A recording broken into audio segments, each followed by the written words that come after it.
दोस्तों, इजराइल की स्थापना 14 मई 1947 को हुई थी। लंबे समय के संघर्ष के बाद यहूदी को ब्रिटेन से आजादी मिली थी और नए सौराष्ट्र की स्थापना हुई और इसे इजराइल नाम दिया गया। ये दुनिया का एकमात्र यहूदी देश है।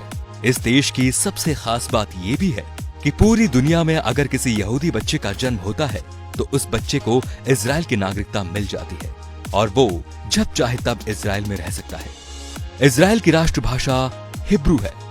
लोगों को इस भाषा को बोलते शर्म आती है।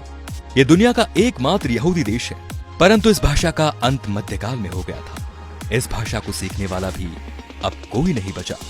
और जब इजराइल की स्थापना हुई दोस्तों, तो इस देश के यहूदियों ने इस भाषा को पुनर्जीवित कर दिया था और उसको वहां की आधिकारिक भाषा भी बना दिया।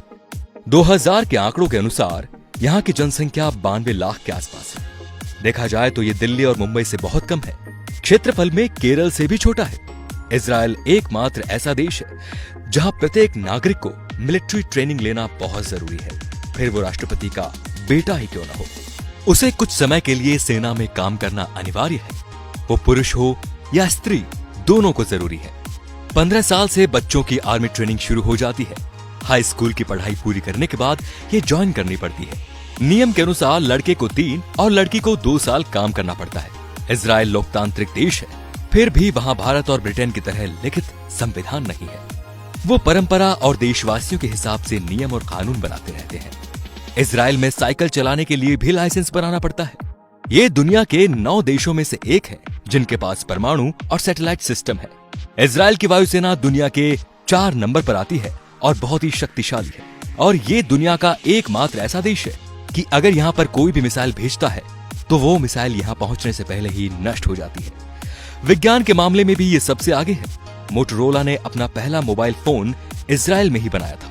माइक्रोसॉफ्ट के लिए पहला पेटीएम जीपैड यहीं बनाया गया था। वॉइस मेल भी यहीं विकसित की गई। वैज्ञानिक अल्बर्ट आइंस्टाइन भी यहूदी थे। उनको इजराइल का राष्ट्रपति बनने का ऑफर भी दिया गया था, लेकिन उन्होंने मना कर दिया कि वो राजनीति के लिए नहीं बने। फेसबुक के संस्थापक भी यहूदी हैं। आजादी के समय ना यहाँ खेती की जाती थी और ना ही पानी का स्रोत था।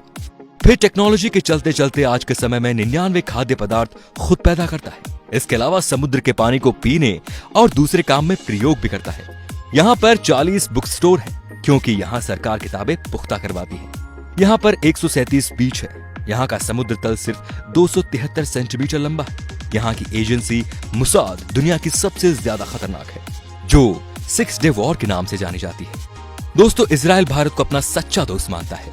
इसके बावजूद भी 2017 से पहले किसी भी भारतीय प्रधानमंत्री ने इजराइल की यात्रा नहीं की। इसके पीछे शायद उन सभी प्रधानमंत्रियों के नाराज हो जाने का डर था। लेकिन 2017 में प्रधानमंत्री नरेंद्र मोदी इजराइल का दौरा करने वाले पहले प्रधानमंत्री बने। उनके इस दौरे ने भारत और इजराइल की दोस्ती को और गहरा मजबूत कर दिया। दोस्तों, 2014 से पहले जब हमारे देश में कोई आतंकवादी हमला होता था तब उसकी कड़ी निंदा की जाती थी, जबकि 1948 से ही इजराइल का एक ही मूल मंत्र रहा है कि अगर किसी देश ने हमारे देश के एक नागरिक को मारा तो हम उसके देश में घुसकर उसके 1000 नागरिक को मारेंगे। और फिर उन्होंने ये करके भी बताया। तो दोस्तों, इजराइल से सिर्फ 1 साल पहले हमारा देश आजाद हुआ था, लेकिन विकास के मामले में आज हम कहाँ हैं और इजराइल कहाँ है, ये सब आपको पता है। तो आप सभी को भी इजरायली नागरिकों से यही सीख लेनी चाहिए और अपने देश की तरक्की में पूरा योगदान करना चाहिए। धन्यवाद।